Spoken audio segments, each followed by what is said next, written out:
일체 하나님을 믿습니다. 성부 하나님, 창조주 하나님, 또 성자 하나님 예수 그리스도, 우리의 구원주 되신 예수님, 그리고 성령 하나님. 성령 하나님 우리 육신으로 볼 수 없지만 우리 각자 심령 가운데 거하십니다. 임하십니다. 이건 놀라운 일입니다. 구약시대에 살은 이스라엘 백성들에게는 성령이 그 마음 심령 가운데 임하지는 않으셨습니다. 그러나 예수님이 오셔서 부활 승천하시고 또 열흘 후에 마가다라 방에서 성령님이 120명 성도들에게 오셔서 그들의 심령 한 사람 한 사람 가운데 임하시는 놀라운 역사가 시작됐습니다. 그리고 2000년이 지난 오늘날까지 하나님께서는 성령을 통해서 많은 사람들을 구원의 길로 인도하시고 역사하신 줄로 믿습니다. 내가 잘나서 예수 믿은 게 아니고, 내가 똑똑해서 예수 믿은 것이 아니고, 우리가 성경을 연구하고 또 이해하고 또 듣고 읽고 하지만 그것을 깨닫게 하시는 분은 성령 하나님이신 줄로 믿습니다. 우리가 성경 66권을 지금까지 읽고 묵상해 왔지만 이것은 그냥 단순한 책이 아니라 하나님께서 성령을 통해서, 성령의 감동을 받은 사람들을 통해서 쓰여졌고 오늘날까지 전해지고 있습니다.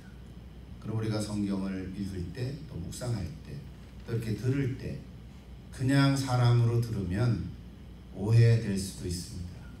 이해될 수가 없습니다. 아무리 학문이 높은 사람이라도 성령의 역사가 아니면 성경을 이해할 수가 없습니다. 성경을 받아들이기가 참 어렵습니다. 그러나 세상적으로는 아는 것이 부족하다 하더라도 성령께서 함께 하시면 그 하나님의 말씀 한 절 한 절이 내게 은혜가 되고 아멘 받으면서 그 말씀이 내 삶의 가치관이 되고 힘이 되는 줄로 믿습니다. 오늘 저 여러분이 다 이런 경험이 있고 또는 고백이 있는 줄로 믿습니다. 그래서 오늘 여기까지 온 줄로 믿습니다. 오늘도 그래서 저를 통해서 주시는 하나님의 말씀이지만 오늘 말씀을 통해서 또 여러분 가운데 은혜가 되기를 다시 한번 기도드립니다. 여러분, 하나님은 사랑이시죠? 아멘. 하나님 사랑이십니다. 하나님의 사랑은 그분들의 자녀들에게 특별히 초점을 맞춥니다. 우리 부모님은 자녀들에게 초점을 맞추지 않겠습니까? 근데 하나님의 그 사랑의 눈으로 자녀를 바라보시고 인자한 귀로 그를 귀를 기울여 들으시고, 나중에 부를 찬양 가사인데요, 작은 시냇에도 응답하신다 그랬었어요. 하나님은 여러분을 너무너무 잘 아십니다. 그렇죠? 어떨 때는 내가 나를 아는 것보다 하나님이 나를 더 잘 아십니다. 그래서 하나님은 내 심령을 감찰하십니다. 그래서 우리가 어디 있든지 그래서 우리가 주님을 향하고 주님만 바라볼 수가 있습니다. 여러분, 주님만 바라보고 살아가시기를 기도합니다. 그래서 하나님께서는 우리에게 이 땅에 살지만, 한 생에 살아가지만 우리 예수 믿는 사람이 정말 참 행복한 삶으로 살아가야 할 줄 믿습니다. 옛날 어르신들은 또는 옛날 중세 때 이렇게 고행을 하는 사람들은 예수를 믿고 정말 신실한 분인데도 행복이라는 단어보다는 뭔가 이렇게 힘들어하는 모습이 진짜 예수 잘 믿는 것처럼 오해한 적도 있습니다. 고행을 해야 되고요, 자기를 자신은 못살게 그려야 되고요, 너무 많이 먹어도 안 되고 잠을 많이 자도 안 되고, 그것이 진짜 예수님 잘 믿는 것처럼 오해한 적도 있습니다. 물론 우리가 금식도 할 필요가 있고요, 그렇죠? 어려움을 당하면 참 힘들어지는 것도 사실이지만 그럼에도 불구하고 전체적으로 볼 때 하나님께서는 자녀들이 행복하기를 원하십니다. 우리 예수 믿는 것 자체가 사실은 행복한 삶입니다. 우리 아까 찬양했지만 여러분 맞지요? 내가 가진 것이 없어도 정결하게 사는 삶, 그게 행복한 것입니다. 감사하는 삶은 삶, 그것이 행복한 삶. 그래서 하나님께서는 행복한 삶으로 살아가기를 원하십니다. 특별히 예수 믿는 하나님의 자녀들이 행복한 삶을 살아가기를 원하십니다. 여러분 행복한 삶을 살기를 다시 한번 기도합니다. 지나간 과거가 어떻게 됐든지 이제 앞으로 남은 삶 여러분 하루하루 어려움이 없겠어요. 속상한 일이 있지만 그럼에도 불구하고 내가 예수님 안에서 행복한 삶을 살아가기를 기원합니다. 우리가 다 이제 장성하면 결혼을 하고 또 자녀도 낳고 서로 사랑하며 행복하게 삽니다. 우리 아까 러빈도 이제 2월 30일 날 결혼한다 그랬는데 얼마나 행복할까요? 그렇죠? 이렇게 멀리서도 이렇게 또 이모 되신 분이 또 오셨어요. 제 큰 왜 이렇게 오셨어요? 축복하려고, 축복해 주려고. 내가 사는 건 아니지만 야, 너 꼬맹이 때 봤는데 이렇게 장사해서 결혼을 한다니, 네가 시집을 간다니 너무 그냥 좋은 거예요. 이게 다 행복한 일들이. 그런데 원치 않은 일들로 말미암아 우리는 살면서 부부 사이에 갈등도 생기고, 그죠? 처음에는 너 없으면 못 살겠다고 그렇게 해서 열심히 살아갔는데 언젠가는 너 없어서 못 살 것 같다고 이런 고백도 하는 것도 있습니다. 사랑이 금이 가기 시작하고 갈등을 겪게 되고, 심하면 위기도 오게 되고요. 부부의 위기도 옵니다. 그래서 그 한 걸음 더 나가버리면 그냥 헤어지는 경우도 있습니다. 예수 믿지 않는 사람도 많지만 요즘은 더 많아진다고 통계를 제가 보려고 했더니 정확하게는 모르겠어요. 여기저기 봐도 모르겠어요. 미국에도 그렇고 한국에도 그렇고 이런 거는 있더라고요. 근데 미국은 이혼하는 숫자가 좀 줄어들었다 이런 통계는 있어요. 뭐 그런 거 상관이 없어요. 있으나 마나 점점 많아져도 상관이 없어요. 중요한 것은 우리 하나님을 믿는 사람들은 어떻게 하는가. 그런데 우리 하나님 믿는 사람 가운데도 이렇게 이혼하는 경험을 하는 분들도 보았습니다.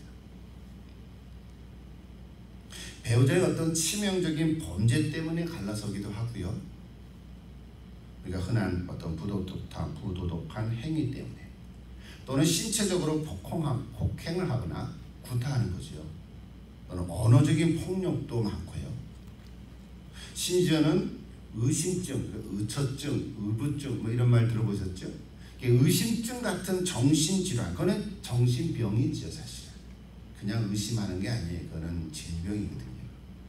그런 것들로 인해서 내가 정말 함께 살아가야 되나 하는 생각으로 도저히 내가 함께 살 수가 없겠다.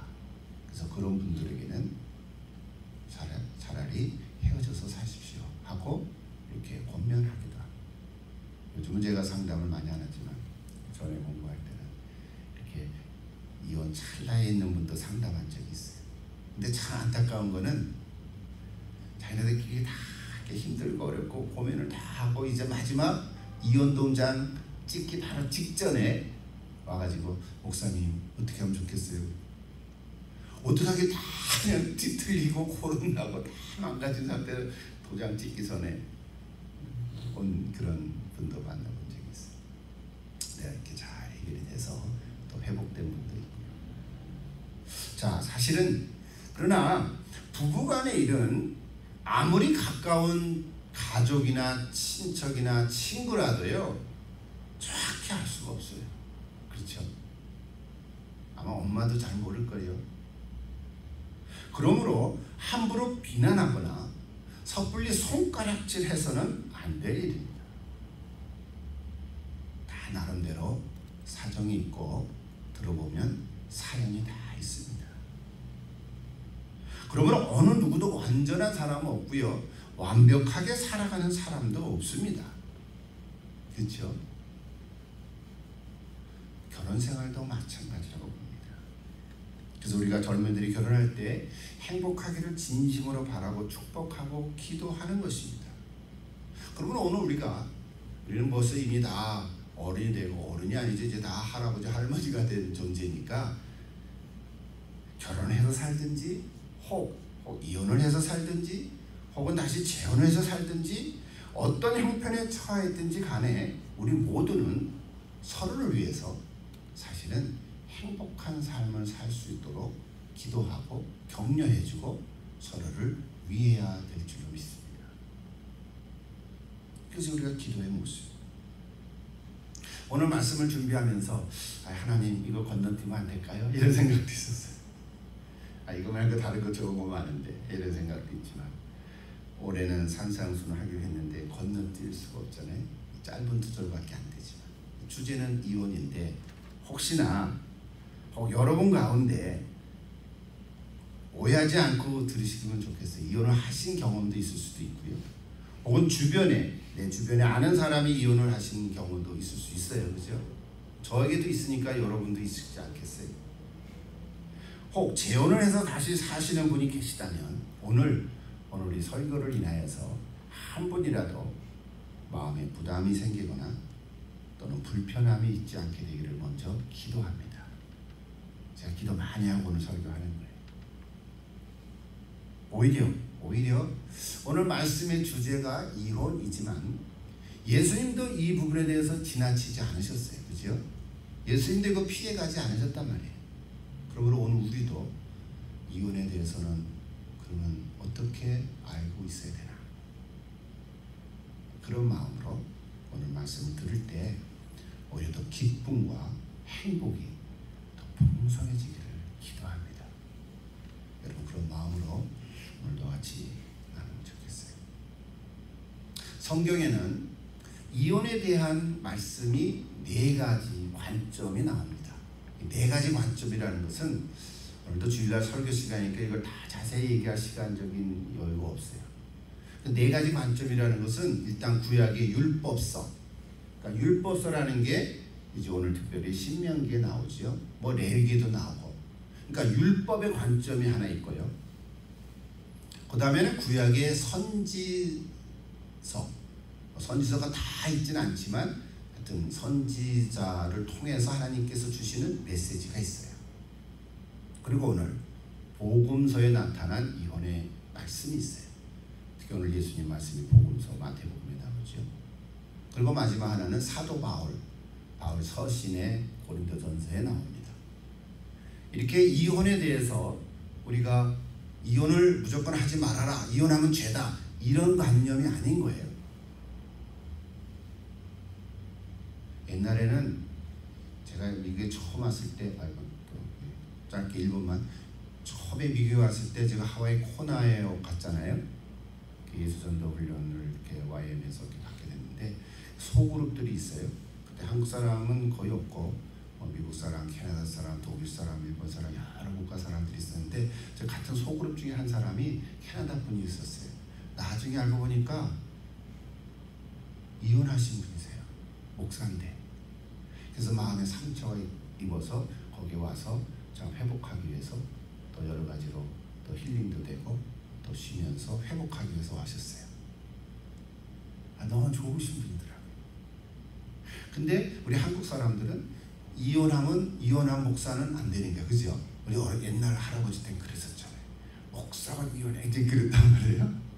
근데 미국은 조금 분위기가 다른지 캐나다도 그런 부분들이 있어요.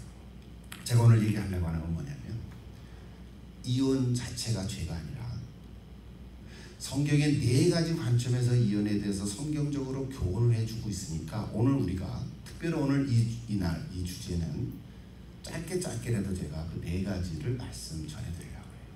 그래서 여러분 오늘 이 말씀을 잘 들으시고 여러분이 이혼할 일은 아니지만 혹시 주변에 또 여러분에게 이거 어떡하면 좋겠어요, 못 살겠어요, 그런 분이 혹 계시면 여러분 주변이나 혹은 동생뻘이나 또는 어떤 나의 또 젊은 어떤 성도나 이런 분들이 계시면 오늘 성경을 통해서 성경은 이렇게 말씀하니까 너가 이 성경을 잘 듣고 하나님 앞에 기도하는 가운데 잘 선택해서 결정하면 좋겠다, 이렇게 권면하면 좋겠습니다.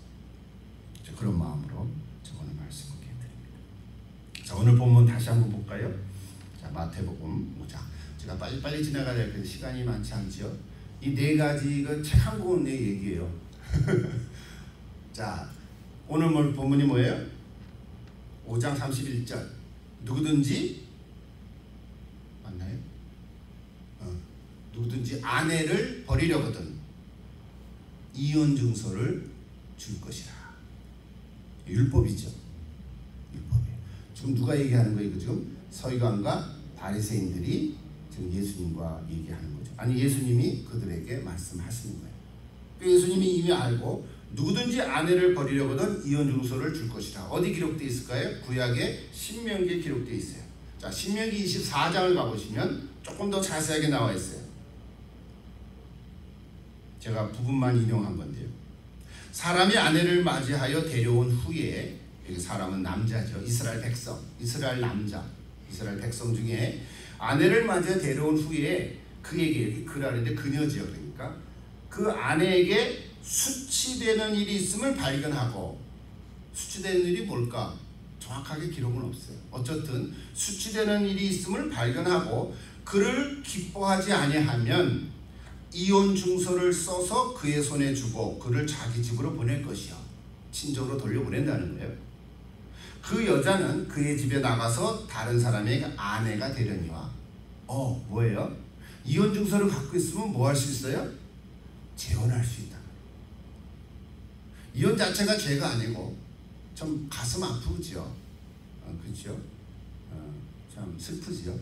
그러나 이혼 증서를 가지고 다시 친정집에 갔다가 또 좋은 남자 만나서 결혼을 할 수 있다는 거예요. 그죠? 그것이 오늘 하나님께서 신명기를 통해서 주신 말씀이에요. 이게 재미난 거 있어요. 거기까지만 읽어도 되는데 거기 3절을 보면 그의 둘째 남편도 그를 미워하여, 이거는 그럴 수 있다, 그런 경우수를 얘기하는 거예요. 두고 보세요. 둘째 남편도 그를 미워하여 이혼 증서를 써서 그의 손에 주고 그를 자기 집에서 내보냈거나 또는 그를 아내로 맞이한 둘째 남편이 죽었다 하자. 아이고 참 기구한 인생이시죠. 그 여자는 안 맞는 인생 같아. 성경은 뭐라 그랬어요? 그 여자는 이미 몸이 더럽혔은즉 그를 내보낸 전 남편이 그를 다시 아내로 맞이하지 말지니.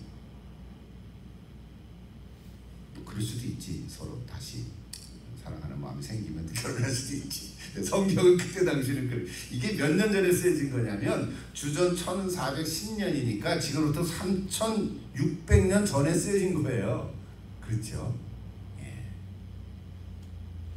놀랍죠? 그때 당시 하나님께서 이스라엘 백성 그룹에게 이렇게 공동체에게 주신 거예요. 결론부터 얘기하면 뭡니까?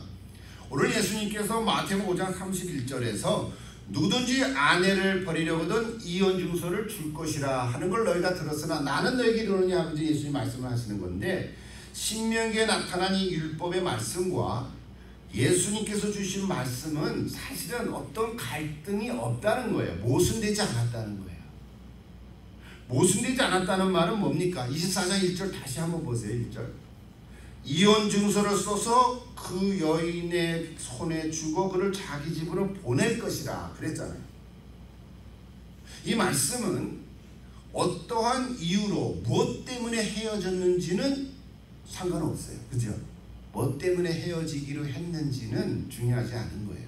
중요한 건 뭐입니까? 만약에 헤어지려고 하면 남편이 아내에게 이혼 증서를 반드시 써줘야 된다 하고 그 남자에게 꼭 이렇게 해라 하는 규례를 주신 거예요. 이거 하지 않으면 너 안 돼, 이렇게 얘기하는 거예요. 지금 어떤 이유로 헤어졌는지 그거는 네 둘이 알아서 할 일이지만, 만약에 헤어지기로 마음 먹었다면 이혼 증서를 꼭 써서 손에 들려줘야 되는 거야. 그것이 네가 할 일이야. 이 규례라고 해요. 마땅히 이혼 증서를 써라. 그러니까요, 그때 당시에 율법 시대의 이혼 증서라는 거는 요즘으로 얘기하면 그 아내를 위해서 배려하고 아내를 보호하기 위한 거예요. 이혼 증서가 없이 헤어지게 되면 어떻게 되나요? 보통 속된 말로 하면, 그렇죠, 남자들이 막 성폭력을 해도 한 것도 못하는 거예요.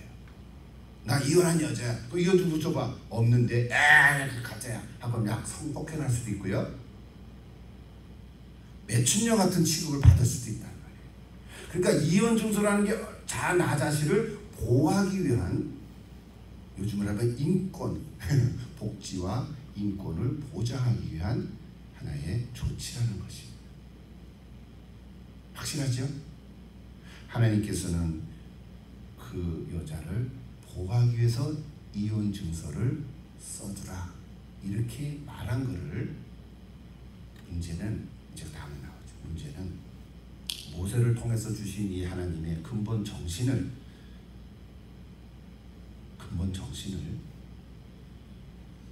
서기관과 바리새인들이 자기 멋대로, 자기 이기적인 것으로 사용했다. 자, 오늘 여기 말씀을 다시 보세요. 하나님께서 글쎄 여기는 이제 남자에게만 나오지만 여자가 이혼하는 경우도 있잖아요, 그죠? 여자 쪽에서 나 너랑 못 살겠어, 이혼할래. 근데 옛날에는 그렇게 말을 못한 거예요. 가부장적 시대니까 어디 가만히 있어 뭐 이런 거지요. 우리 할머니 시대 때도 야 시한번 시집가면 그 집에 귀신 되는 거야. 귀신이라는 말 했지만 이해하는 말이죠. 거기서 사는 거야.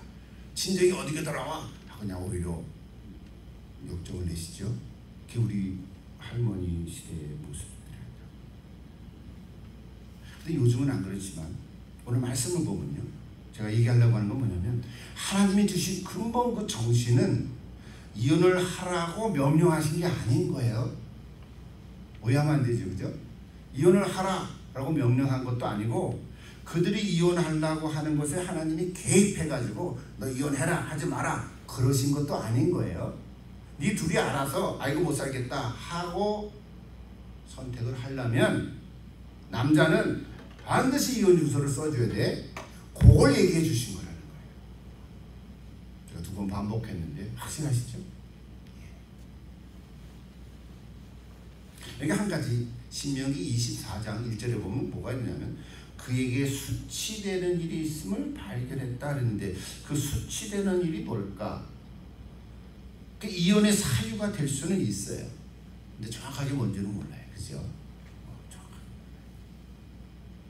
아마도 이제 우리 예수님 말씀에 의하면 음행과 관련된 어떤 경우일까 이렇게 우리가 생각할 수 있어요. 그러니까 결국 뭐냐면 상반되지 않는다는 거예요. 예수님 뭐라고 말씀하셨어요? 음행한 연고 없이 그랬죠, 그죠? 음행한 연고 없이. 그래서 예수님 가르침과 상반되지 않아요. 그럼 문제가 어디 있습니까? 문제는 자, 예수님 저렇게 얘기했었잖아요. 예수님 아내를 버리려거든 이혼 증서를 써주라. 나는 너에게 이르노니 누구든지 음행한 이유 없이 아내를 버리려거든 이는 그를 가늠하게 하리라. 여기 핵심이에요. 자, 문제는 뭐냐면 이 서기관과 바리새인들이요, 이 신명기에 기록된 하나님의 정신을 무시하고 자신의 이기심과 변덕스러운 마음을 포장하는 구실로 이용했다는 거예요.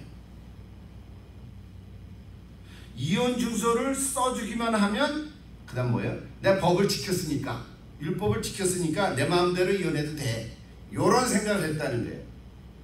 이해되세요? 아, 나 너랑 살고 싶지 않아. 이혼 증서 써줄게. 나 법 지켰으니까. 이런 생각을 갖고 있었다는 거예요. 하나님은 원래가 그런 게 아니었는데. 예, 그렇죠. 그래서 예수님께서는 음행이라는 단어를 사용하셔서 말씀한 거예요. 사실은 음행이라는 말은 혼인의 기초를 무너뜨릴 만한 심각한 죄인 것은 사실이죠. 그건 아내뿐만 아니라 남편도 있죠. 옛날에는 남자는 괜찮은데 여자가 음행하면 나이를 미치는데 요즘은 거꾸로 되잖아요, 그죠? 배우자의 음행 이렇게 말해야 더 균형이 있지만 어쨌든 배우자의 음행은 상대방에게 그 사람으로부터 이혼할 만한 합법적인 권리를 부여하는 건 사실이에요. 그러나 하나 더 생각해 볼 때요, 배우자의 음행이라고 해서 그는 이혼의 충분 조건이 되지만 꼭 필요 조건은 아니에요, 그죠? 그건 사람마다 다를 수 있다고요. 내가 배우자가 음행했다고 해서 그 상대방이 나는 꼭 이혼할 거야 이럴 수도 있지만 안 그럴 수도 있단 말이에요. 이거는 성경에 기록은 없어요. 그런데 반드시 이혼해야 되는 것만은 아니에요. 예를 들어서 만약에 배우자가 음행을 했지만 만약에 그 후에 진심으로 아 미안해 내가 이거 그냥 내가 정신 나갔나 봐 회개하고 용서해 그냥 손이 발대로 손이 발 되는 것처럼 맞나요? 손이 발 되는 거 발이 손 되는 것처럼 비면 그래 내가 이거 한 번은 꼭 봐줄게 다음에는 국물도 없어 뭐 이럴 수 있죠 그죠? 그러니까 이거는 개개인의 몫이라는 거예요. 그러니까 배우자의 음행 자체는 정말 심각한 죄이고 이혼할 사유가 분명히 돼요. 요즘 현대에도 변호사들이 얘기하는 거는 이혼한 조건이 된다고요. 그런데 그거는 충분 조건이지만 반드시 그런 것은 아닐 수 있다는 얘기도 있다는 거예요. 그러니까 어느 제3자가 가족이 이래라 저래라 아무리 친한 친구가 아야 너 그냥 헤어지고 마라 그거 못하러 사냐 야 그렇게 아무렇게나 얘기하면 안 된다는 거예요. 일단 그 문제는 당사자의 몫이에요. 목사도 이래라 저래라 하면 안 돼요. 아 너 결혼 서약할 때 끝까지 살겠다고 했잖아. 근데 그런 문제로 이혼하면 되겠냐? 끝까지 살아야지. 너 죄 짓는 거야 회개해. 이렇게 함부로 말할 수 없다는 거예요. 그 당사자가 아니니까. 그건 아무도 할 수가 없어요. 그건 두 분이 선택하고 결정했는데 결정한 것은 본인이 책임을 져야 할 몫이에요. 하나님도 어떻게 하지 않으시다. 확실합니까? 요거 음행에 대해서 하나 더 얘기하고 다음으로 넘어갈게요. 예수님께서 음행한 연고 없이라는 말을 마태복음 19장에 좀 더 자세하게 기록되어 있어요. 오늘은 마태복음 5장 31, 32절 산상수훈에 나오는 거니까 두 절만 얘기했는데 19장에 가면 예수님이 이렇게 쭉 얘기하셨어요. 3절부터 9절까지인데 제가 빨리 읽게 눈으로 보세요. 바리새인들이 예수께 나와 그를 시험하여 이르되 사람이 어떤 이유가 있으면 그 아내를 버리는 것이 옳으니까. 이유를 찾은 거예요. 예수께서 대답하여 이르시되 사람이 지으신 이가 본래 그들을 남자와 여자로 지으시고 말씀하시기를 그러므로 사람이 그 부모를 떠나서 아내에게 합하여 그 둘이 한 몸이 될지니라 하신 것을 읽지 못하였느냐. 그런즉 이제 둘이 아니요 한 몸이니 그러므로 하나님이 짝져 주신 것을 사람이 나누지 못할지니라 하시니. 사람이 나누지 못할지니라 하는 것은 니네들이 함부로 그렇게 하지 못한다 그런 얘기죠. 당사자가 아니라. 다음 7절 여짜오되 그러면 어찌하여 모세는 이혼 증서를 주어서 버리라 명하시다니까. 요게 얼마나 오해된 건지 알았죠? 확실하죠? 얘네들이 바리새인들이 자기 멋대로 자기 입장에서 해석한 거예요. 받아들인 거예요. 모세는 이혼 증서를 주어서 버리라. 하나님 그러셨나요? 그런 게 아니잖아요. 명하였나이까. 자, 예수께서 이르시되 같이 읽으십니다. 마지막 8절 예수께서 이르시되 모세가 너희 마음의 완악함 때문에 아내 버림을 허락하였거니와 본래는 그렇지 아니하니. 예수님 정확하게 말씀하셨죠.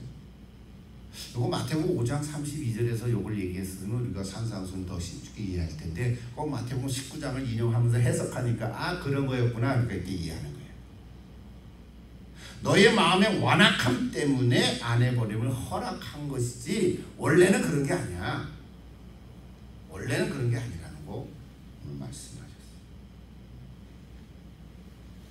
자, 오늘 세 가지 이유를 얘기했죠. 마태복음 19장에서 짧게 복습해봐요. 첫째는 뭡니까? 결혼의 참된 의미. 그러므로 사람이 그 부모를 떠나서 아내와 합하여 그 둘이 한 몸을 이룰지라. 이거 어디서 나온 거예요? 이미 창세기에서 하나님께서 주신 거죠. 그렇죠? 예수님 사람들 창세기 알죠? 창세기 2장은 아직 죄가 들어오기 전에 아담과 이브가 선악을 알게 하는 나무의 실과를 먹기 전에 2장에서 벌써 하나님께서는 에덴 동산에 행복한 결혼 생활을 주신 거예요. 결혼은 사람이 만든 게 아닙니다. 결혼 제도는. 오늘날 전 세계의 결혼 제도가 다 많은데 역사와 문화와 사회에 따라서 제도가 다 다르죠. 풍습도 다르고 법도 다르고 법이 다 달라요. 요즘은 동성애 법도 생겼잖아요. 남자와 남자끼리 결혼했는데 하나는 남편이고 하나는 아내라. 아이고 징그러워. 우리는 반대하죠. 근데 이게 법이야 지금. 그러니까 그 법은 이상한 법이죠. 법은 법이니까. 그렇죠? 법은 법이니까. 그 목사가 강단에서 동성애 반대하면 이걸 우리끼리 들은 거랬지 이상한 사람이 와서 들고 나 고소하면 저가 가서 벌금 물고 와야 돼요. 이런 시대가 된 거예요 사실은. 시대가. 그러니까 그거는 우리가 아는 법은 아니지. 하나님이 결혼을 제정하셨던 거는 남자와 여자가, 그렇죠? 근데 남자가 부모를 떠나는 거예요. 안 떠났기 때문에 고부간의 갈등이 생긴 거예요. 이 멍청한 맘마보이들이. 제가 비판하려고 하는 게 아니라 부모를 남자가 부모를 떠나게 성숙해야 장가를 가야 돼. 그래서 아내와 합하여 둘이 한 몸이 될지라. 부모는 그거를 알고 축복해 줘야지. 내가 너를 어떻게 키웠는데 이러면 안 되는 거야. 어떻게 키우기 멋있게 잘 키웠지. 그럼 이제 행복하게 해야지. 뭐 밥을 해먹든지 죽을 해먹든지 지지고 볶든지 네가 알아서 해. 그래야 되는 거야. 우리는 기도하고 하나님 저들을 보호해 주시고 축복해 주고 행복한 삶을 살게 해줘. 그래야 되는 거예요. 일일이 시시콜콜하게 간섭하면 안 되는 거예요. 특히 독자를 키운 엄마가 그럴 가능성이 많죠. 그리고 남편의 사람이 부족해서 그런 거예요. 이런 얘기하면 이제 좀 시간이 너무 부족하죠. 이게 부부 세미나 할 때 많이 하는 거예요, 그죠? 자, 다시 돌아와서 첫 번째 이유가 뭐냐면 결혼의 참된 의미를 몰라서 그럴 수 있어요. 결혼의 참된 의미는 하나님께서 이미 죄가 들어오기 이전부터 제정해 주신 것이기 때문에 이거 분명히 알면 괜찮아요. 그죠? 요즘 많이 이혼하는 경우들이 조건이 있어서 그래요. 조건 때문에. 이걸 한마디로 정략 결혼이라고 해요. 여러 가지 있겠지만 뭐 그런 거 필요 없어요. 성경적인 결혼이 아닐 수 있어요. 자, 두 번째 이혼하려는 동기가 뭐냐면 아까 봤지만 완악함 때문이에요. 완악함. 8절에 나왔죠. 모세가 너희 마음의 완악함 때문에. 완악함 때문에. 우리 아까 처음에 언급을 했지만 어떤 치명적인 범죄, 또 부도덕한 행위, 정말 폭행, 정말 뭐 이런 얘기 또 막 얘기하다 보면 생각이 나는데 정말 참 좋은 남편인데 술만 먹으면 이게 그냥 괴물이 되는 남편. 도저히 견딜 수가 없는 거예요. 헤어져야 돼요. 그렇죠? 정말 술 안 먹는 거로 정말 치유가 되고 알코올에서 자유하고 정말 이렇게 회복이 되지 않는 이상은 정말 그 아내의 삶은 힘들고 아내뿐만 아니라 자녀들은 또 그 자녀가 나중에 그 트라우마가 생겨서 나중에 장성이 돼서 어른이 되면 나는 아빠처럼 술 안 먹을 거야 그러면서 먹는단 말이에요. 그렇죠? 이게 다 이제 연결이 돼요. 자, 이런 폭행, 언어적인 폭행도 마찬가지고. 자, 그런 것들로 헤어지는 경우가 많은데 차라리 헤어지는 것이 더 행복할 수도 있다. 자, 그렇지 않은 경우에는요, 이거 오늘 예수님 말씀이에요. 인간의 완악함 때문에. 절대로 모세율법 때문에 헤어지는 게 아닌 거예요. 완악함 때문에. 이기적인 거죠. 악의적인 거죠. 그러니까 어떤 남편이 악의적인 마음을 가지고 더 이상 너한테서 이익 받을 게 없네. 너 부자인 줄 알고 결혼했는데 망해버렸어. 아유, 그러면 너 소용없어. 가. 이러는 남편도 있죠. 그죠? 못됐죠.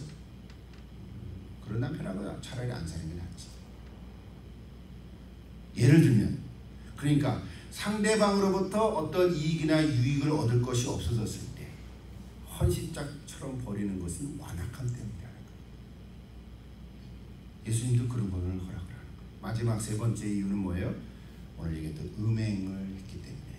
9절에 나오죠? 음행을 했기 때문에. 자, 음행에 대해서는 뭐 여러 가지 얘기 안 해도 잘 알지만 헬란 말로 보면 이게 뭐냐면 포르네이아 이런 뜻 썼어요. 포르네이아라는 단어인데 그것이 오늘 영어에 포르노가 됐어요.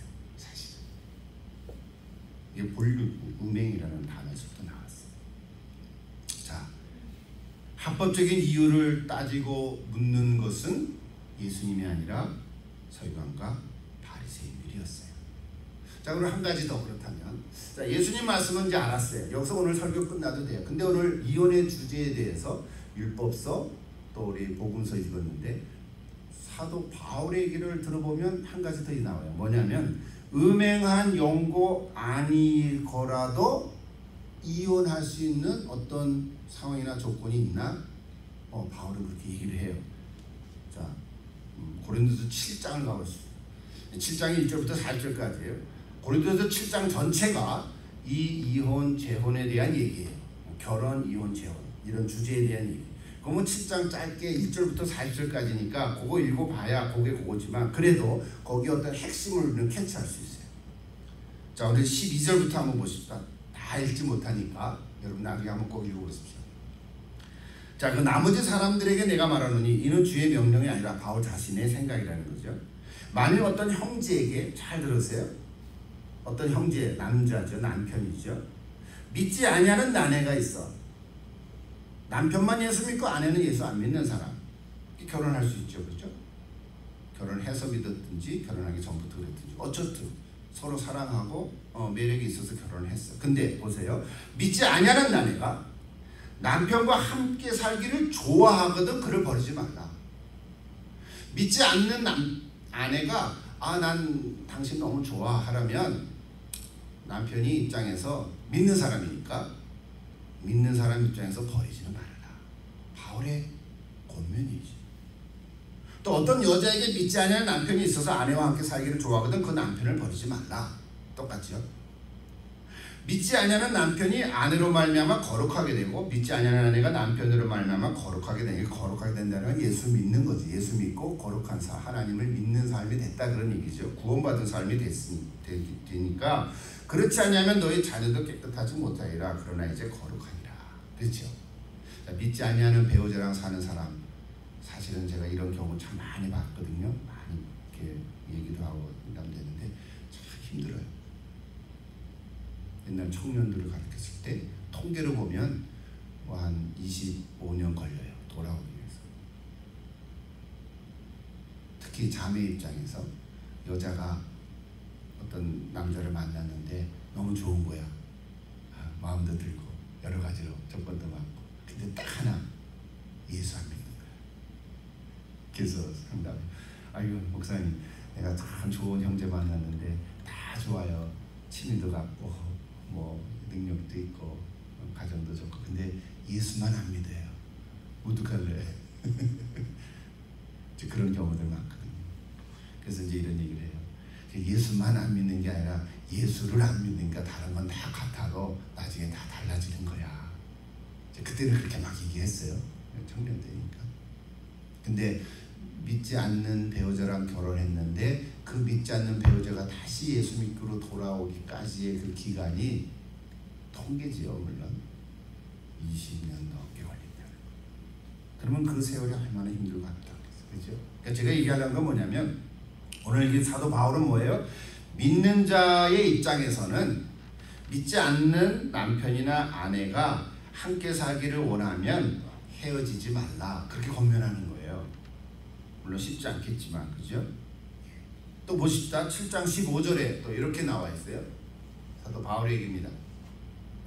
그 다음, 혹 믿지 아니하는 자가 갈리거든 갈리게 하라. 요건 다르죠, 그죠? 믿지 않는 자가 나는 헤어지지 않을 거야. 너랑 딱 지난주처럼 같이 붙을 거야. 껌딱지처럼. 그러면 헤어지지 말라 그런 거고. 믿지 않는 자가 너랑 이제 살기 싫어 하면은 믿는 자라도 그래 그럼 그렇게 해라 라고 할 수 있다는 거지. 지금 바울의 얘기예요. 형제나 자매나 이런 일에 구애될 것이 없느니라. 그러나 하나님은 화평 중에서 너희를 부르셨느니라. 사도 바울은 여지를 줬죠. 그죠? 여지를 줬어요.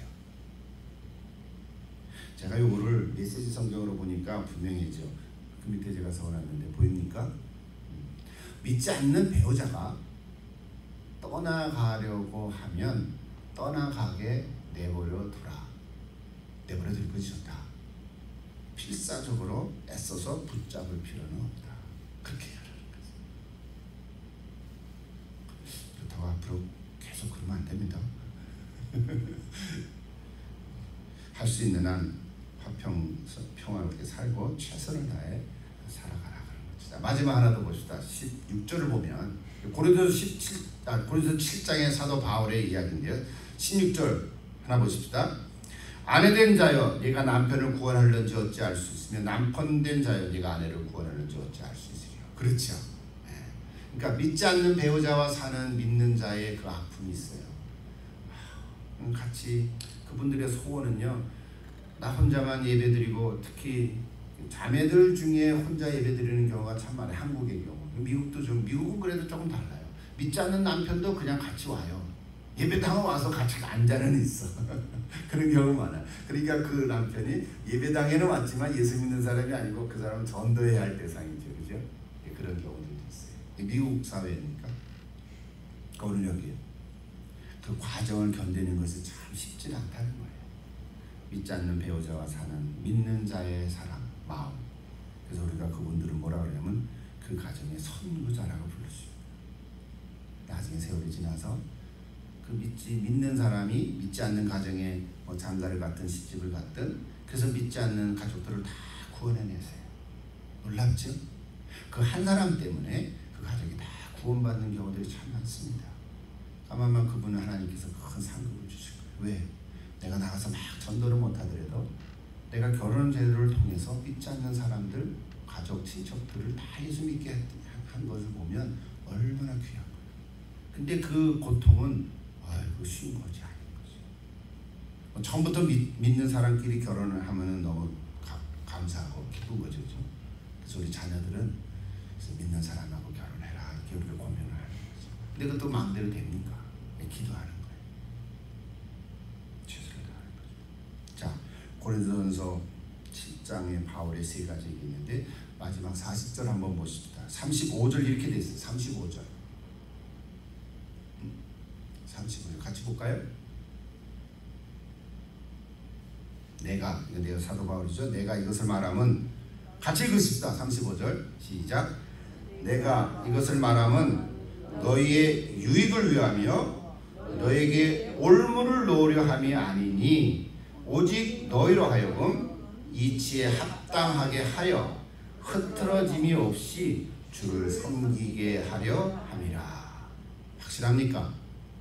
참 사도 바울이 지혜롭고 똑똑해요. 너에게 올무를 내게 올무를 놓으려 함이 아니다. 부담감 주려고 그런 게 아니다.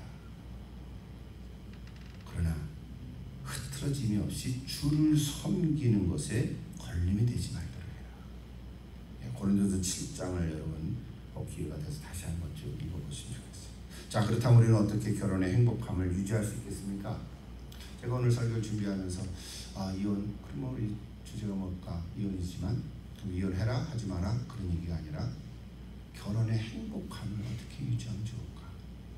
뭐 재혼하든 혹시 혼자 살든 뭐 어떻게 됐든지 내가 참 행복하면 어떻게 하면 유지하면 좋을까?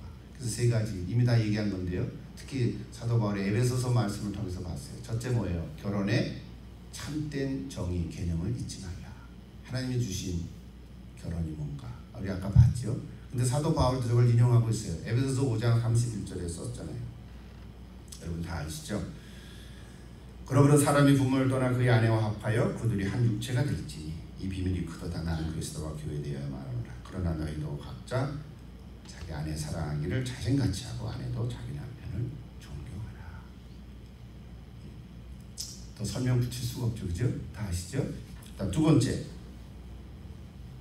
남편과 아내에게 주는 성경적인 교훈을 기억해라. 에베소서 또 5장 22절부터 쭉 나오죠. 아내들이여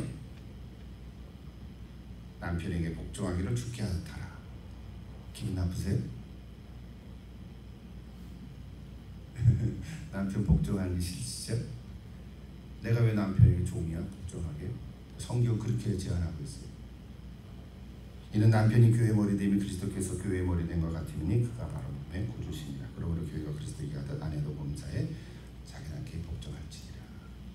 남편들에게 뭐라 그랬어요? 남편들아 아내 사랑하기를, 그냥 아내 사랑해라. 그냥 사랑하는 건데 아내 사랑하기를 어떻게 하라고요? 그리스도께서 교회를 사랑하시고 그 교회를 위하여 자신을 주신 것처럼 죽기까지 사랑해라. 남편들이 아내를 죽기까지 사랑하래. 아니 뭐 죽기까지 사랑합니까? 웬만큼 사랑하면 되지. 여러분 그렇습니까? 그래서 이게 사랑과 이게 복종이라는 단어를 제가 요즘 현대말로 바꾸면 남편은 아내에 대해서 애정을 갖고요. 아내는 남편을 존경하라 그랬어요. 이게 마지막엔 존경하라 하는 단어가 나와요. 존경하라. 아내가 남편을 존경하십니까? 아내들이요. 여기 아내가 많은데 남편을 존경하십니까? 아, 이거 너무 좋으세요. 여러분 진짜 행복한 거지. 축복이 있어요. 근데 어떤 사람은 아유 존경할 만해야 존경하죠. 가만히나 있으리라 그러죠. 그런 사람들도 있어. 아내가 존경할 만해야 존경할 만한 구석이 하나라도 있으면 내가 존경하죠. 아니 존경할 만한 구석이 없으니까 존경하라는 거예요. 아 힘들죠. 이게 힘드니까 사도 바울을 통해 하나님께 주신 거예요. 남편과 아내에 대해서. 아 이거 부부 세미나도 재밌죠. 자 오늘 세 번째 어떻게 행복을 유지할 수 있을까? 세 번째 뭡니까? 결혼 생활을 성령으로 충만하게 해라. 우리 믿는 사람들의 비결이에요. 우리끼리 잘 해봐야 그거예요. 그러나 남편과 아내 둘이 아니라 우리는 하나가 더 있어요. 한 존재가 더 있어요. 그분이 누구예요? 성령님이 계세요. 내 안에도 있고 배우자에게도 있고. 오늘 특별히 성령 강림주일인데요. 성령 충만하라. 그래서 에베소서에 술 취하지 말라 이런 방탕한 것이 오직 성령의 충만함을 받아라. 시와 찬송과 신령한 노래로 서로 하답해 너의 마음으로 주께 노래하며 찬송하라. 범사의 우리 주 예수 그리스도의 이름으로 항상 아버지 하나님께 감사 피차 복종하라. 자 여기 사도 바울은 21절에 피차 복종하라 그랬어요. 아내가 남편에게만 복종하는 게 아니고요. 남편도 아내를 복종하는 거예요. 관계 속에서. 제가 오늘 에베소서 5장의 말씀을 거꾸로 이렇게 뒤에서부터 이렇게 세 가지를 제안했어요. 자, 어떻게 행복함을 유지할 수 있을까? 에베소서 5장을 다시 한번 잘 읽어갔으면 좋겠습니다. 마지막으로 오늘 주제에 대해서 시간이 갔는데 5분만 말씀 더 드릴게요. 구약의 선지자의 관점 이거 못했잖아요. 선지자 전체가 아니고 굳이 호세아서에 나오는 말씀이 있어요. 자 호세아 선지자의 아내는 고멜이라고 하는 여자인데 성경에는 음란한 여인이라고 해요. 근데 하나님께서는 고멜에게 성경 1장 저 혼자 말씀할게요. 고멜을 다시 데려와라. 데려와서 결혼하고 아이를 낳아라. 성경에 보면 음란한 자녀를 낳아라. 아이고 하나님. 순결한 여인도 많은데 저희 음란한 여인을 굳이 가서 찾아가지고 그것도 값을 주고 데려오라 그러니까 아마도 요즘 말로 하면 저기 한국에 뭐 588 그런 창녀촌에 가 있는 여자를 데려와서 네 아내로 삼아라는 거예요. 여러분 그거 하나님의 말씀 많습니까? 하나님의 뜻입니까 그게? 말도 안 되잖아요.